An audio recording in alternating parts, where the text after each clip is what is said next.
Doctor साहब, सबसे पहले आप हमें अपनी तारीख़ पैदाइश के हवाले से बताएं और मकाम पैदाइश के जिस जगह आपकी पैदाइश हुई है उसकी उस जगह की खासियत क्या है, उस पर कुछ रोशनी डालें। अल्हम्दुलिल्लाह, कागज़ी एतबार के तौर पर मेरी पैदाइश 1 जून 1988 को हुई। रही बात मुकामी पैदाइश की, तो हमें फ़ख्र है कि हम हनगढ़ शरीफ के क़ुर्ब जवार के बाशिंदे हैं, जहाँ सुन्नियत और इश्क़ रसूल सल्लल्लाहु अलैहि वसल्लम हमारे रगों में कूट कूट कर रचा बसाया गया है। दरअसल आला शाही कश्मीरी अलैहि रहमत रिज़वान की साए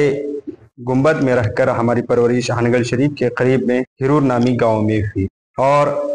इसकी सबसे अहम तारीख़ी और सबसे अहम चीज़ कहूँ तो आला हज़रत शाही कश्मीरी अलैहि रहमत रिज़वान की आमद से पहले यहाँ पर तारीख़ी तौर पे तो ये शहर बनवासी के राजवाड़ों का एक हिस्सा हुआ करता था, मगर इसकी उस तारीख़ से ज़्यादा हमें अज़ीज़ हज़रत शाही कश्मीरी रहमतुल्लाह अलैह से जुड़ने की है।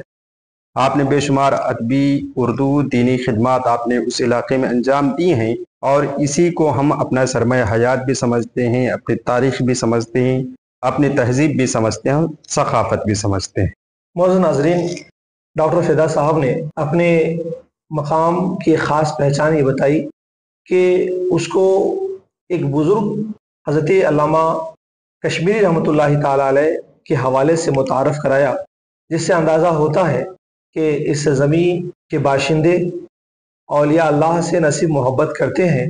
बल्कि अपनी पहचान को भी उनसे मनसूब करने में बड़ा फ़ख्र महसूस करते हैं।